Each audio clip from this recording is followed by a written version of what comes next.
when I got up in the morning yesterday, not as early as usual, I think it was 9:30, but when I went to Lordco, the first errand I had here, to get a refund from their second defective new part is, I was myself. I made jokes right away. And like they're looking at me like some of the jokes I make, it's obviously a joke. I'm sorry, but there's no way that somebody without some form of disabled kind of social skill sets, would not know that's a joke. And yet people don't know how to respond, so they respond as if it's serious. And it's hilarious to me, but I kind of feel sad about them. And so a couple of the people at Lordco were like that. It's like they don't want to laugh with a stranger. Now, a lot of you would agree. You would say, well, Martin, you're a stranger. Like, don't start with a joke. That's weird. Well, it's weird to you, right? Because you suffer from a variety of human domestication syndromes. You're uncomfortable in your own skin. And you want me to enter your communities with my tail between my legs. Well, my tail is between my legs. And I've been blessed by your lords with a nice tail. But the thing is, see, that's humor again, and that's a particular type of humor that is maybe adult rated. But one I did just here at the laundromat, for example, and this is after I'd done some other jokes at the beginning, to break the ice. Now, some people like this, and some people don't. And when they don't, I'm sorry, there's not something wrong with me, because you're kind of asking me to give up a medicine of species alienation for when I live with you and what it's like living with you. And it's sad. My sense of humor helps. Do you know that when I was in the first Victoria Idol, I not only got the best grade from the judges with my first song because of my singing or stage performance, it was also at the beginning when you're being interviewed by the host. Because I have a sense of humor, I had confidence. And you hate this, and yet somehow, sometimes with jobs, I've been given tips as a driver because of my sense of humor. So the ones of you that are uncomfortable with this and that want me to adapt to you, it's not about me. It's about your lack of maturation process. I'm reading this Green Lantern, and it says countries reacted to something a certain way by signing a Freedom of Power treaty where they didn't want superheroes.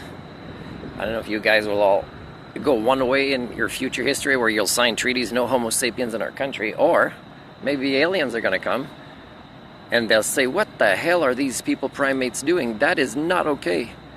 And then, they'll discover me, and then they'll say, well, this guy agrees with us. So they're going to say to all of you, they're going to say, that's not okay. So we're going to work with one of you, because you think it's okay to destroy yourselves at the expense of this amazing biosphere and all the other species that we find as amazing as you. In fact, we don't find you that amazing, they would say, right? Because they'd be intelligent. So then, one of the things I might do with them is let's do a Freedom of HSD treaty. The countries that sign this must agree that they're acknowledging this, they're fighting this, and they don't allow it in their cultures. It's about a cultural thing, right? It's a mimetic disease, right? And of course, it affects you physiologically and then genetically as well. It's not just your behaviors, and I've been documenting this for years. Giving examples by just having to interact with you, and that's pretty much it. And then seeing how many of you are less and less able to use the functions of your brains and are even born with more and more physical disabilities of the brain and of the bodies. And you all want me to be a victim with you who only laughs at the exact same joke, but with somebody you've known a longer time. Like the problem is not with me. So this treaty of freedom from HSD, it would be, for example, if a country signs this because they want to collaborate with these aliens that are willing to help for the sake of the biosphere, because they're intelligent, not for the sake of us, that is chauvinistic. It's what you suffer from. It's not what aliens would suffer from when they came and saw this amazing biosphere with all the other species. Another page here, it says, I'll read it after, but I'll finish up about just this part. So this treaty would, of course, include things that is flawed in your thinking and your cultures and your ideologies and your worldview.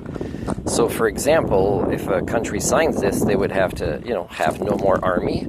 and don't have relationships with other countries that have armies and that, you know, that might be supernatural or magical based, and do not want to give that up. Now, that pretty much includes every country. But remember, we're getting the aid of extraterrestrials, so it's not like you're doing what I'm doing in this scenario, is you're going against everybody to reclaim your humanity, is you'd be having support of aliens in this scenario, right? If it happened.